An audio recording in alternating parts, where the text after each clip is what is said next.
बलिप्रतिपदेच्या निमित्ताने बलीचं समर्पण आणि त्या समर्पणातून भगवंताची प्राप्ती हा विचार आपण पाहिला।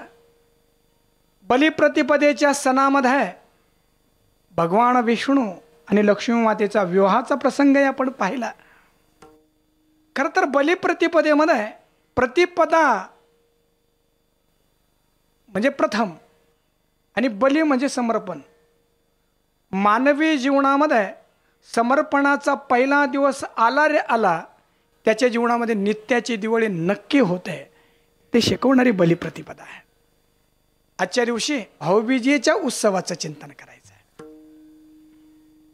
काल आपण पाहिलं पाडवा जो आहे, या पाडव्यामध्ये बलीचा विचार झाला।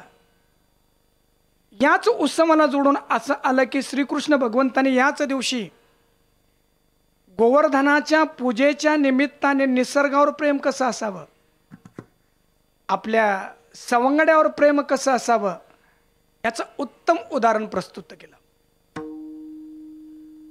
21 किलोमीटरचा गोवर्धन जेव्हा इंद्राने वर्षाव केला, ते वर्षाव करत असताना भगवान श्रीकृष्णाने आपल्या अंगुलीवर तो पकडला होता आणि सगळ्या भक्तांच्या सानिध्यामध्ये 7 दिवस घालवलेत।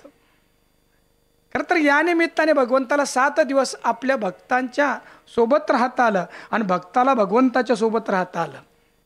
गोवर्धन भगवंताने जेव्हा उचलला तेव्हा मधुमंगल नावाचा भगवंताचा सखा म्हणाला, देवा आपण हा गोवर्धन उचलला, खाली गड्डा झालाय, खड्डा झालाय आणि धो धो असा पाऊस पडतोय, या खड्ड्यामध्ये पाणी येणार नाही का? भगवान श्रीकृष्णाने मधुमंगलाला सांगितलं, जरा बाहेर जाऊन बघ बरं परिस्थिती काय आहे।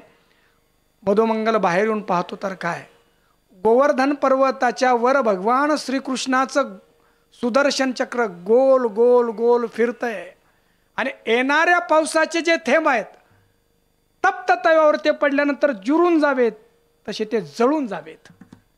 अरे बाप! आणि मग पुढे येऊन पाहिलं तर बलराम दादा शेषाच्या रूपामध्ये जणू काय भिंत करून उभे राहिले की ती पाणीच आता यायला मध्ये नको।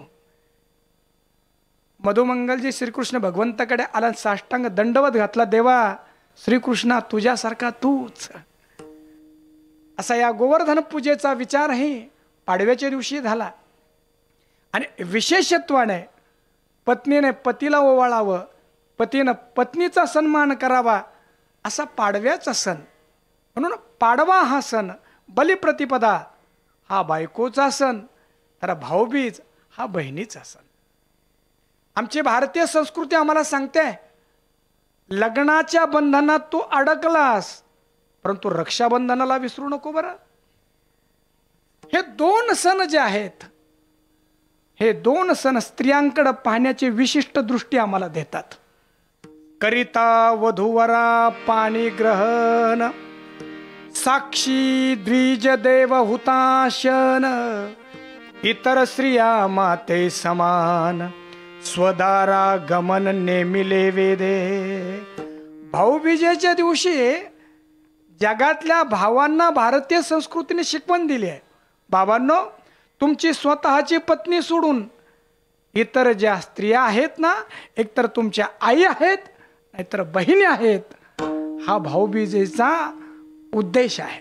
परावी अनारी माऊली समान, परावी अनारी जय माऊली समान, मानिले आधण काय वेचे, मानिले आधण काय वेचे। परावी अनारी माऊली समान, परावी अनारी माऊली समान,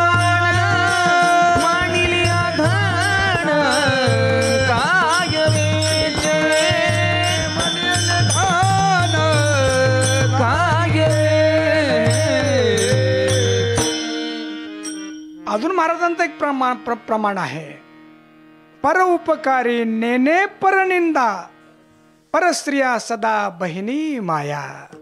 स्त्रीकडं बहीण आई या पवित्र दृष्टीनं पाहण्याचा दिवस म्हणजे भाऊबीज आहे. या जगातील सर्वात पवित्रतम नातं जर काय असेल तर ते भाऊ बहिणीचं आहे. अशोक वाटिकेमध्ये सीता मैया आहे आणि तो रावण दशानन अनेक प्रकारे त्या सीतेला वश करण्याचा प्रयत्न करतोय. अनेक प्रयोग त्याने केले परंतु सीता मैया काय वश होत नाहीये. किंबहुना एक दिवस ईर्षेला पेटला आणि सीतेला आता बळजबरीनं वशच करायचं. मग खड्ग काढून सीतेला सांगितलं, आता तू जर मला वश झाली नाही तर मी तुझ्यावर बळजबरी करेल. तेव्हा सीता मैया खालीच पाहत होते. आपल्या बाजूलाच असलेलं एक गवताची काडी तिने रावणामध्ये आणि स्वतःमध्ये ठेवली आणि सांगितलंय, जोपर्यंत ही गवताची काडी आहे तोपर्यंत तू माझ्या केसाला सुद्धा धक्का लावू शकत नाहीस. रावण हसायला लागला, अगं ही गवताची काडी काय करणार माझं? ही गवताची काडी जी आहे ना ती नुसती गवताची काडी नाही, तू माझा भाऊ आहे. कसं बरं? कसं बरं? सीता मैयांचा जन्म झालाय तो धरणीतून, म्हणून ती भूमी जी आहे आणि भूमीतून गवत सुद्धा उगवतं, म्हणून सीता मैयाचा बंधू झाला ते गवत. रावणाला सीता मैया असं सांगते की जोपर्यंत गवत रूपी भाऊ माझा इथं आहे तोपर्यंत तू माझ्या अंगालाही धक्का लावू शकत नाही. हा विश्वास मला माझ्या भावावर आहे. किती हा मोठा भावाचा गौरव. कौरव पांडवांच्या सभेमध्ये जेव्हा युद्ध खेळल्या जात होतं, पांडव हरलेत. आपली पत्नी सुद्धा त्यांनी डावाला लावली आणि तीही हरली. तेव्हा भर सभेमध्ये द्रौपदी आली. आल्यानंतर तिला असं वाटत होतं की इथं द्रोणाचार्य आहे, भीष्माचार्य आहे, मोठमोठाले आचार्य आहे, कोण माझं वस्त्र हरण करू शकेल? आणि मग पाहिलं की या मोठ्या मोठ्या माणसांनी सुद्धा खाली माना घातलेल्या आहेत. माझे 5 पती की सगळ्या पृथ्वीचा संहार करू शकतील, विश्वाचा संहार करू शकतील असे बलवान माझे पती. त्यांच्याकडे पाहिल्यानंतर त्यांची असहाय्यता दिसले. आता कोणाला बोलवावं?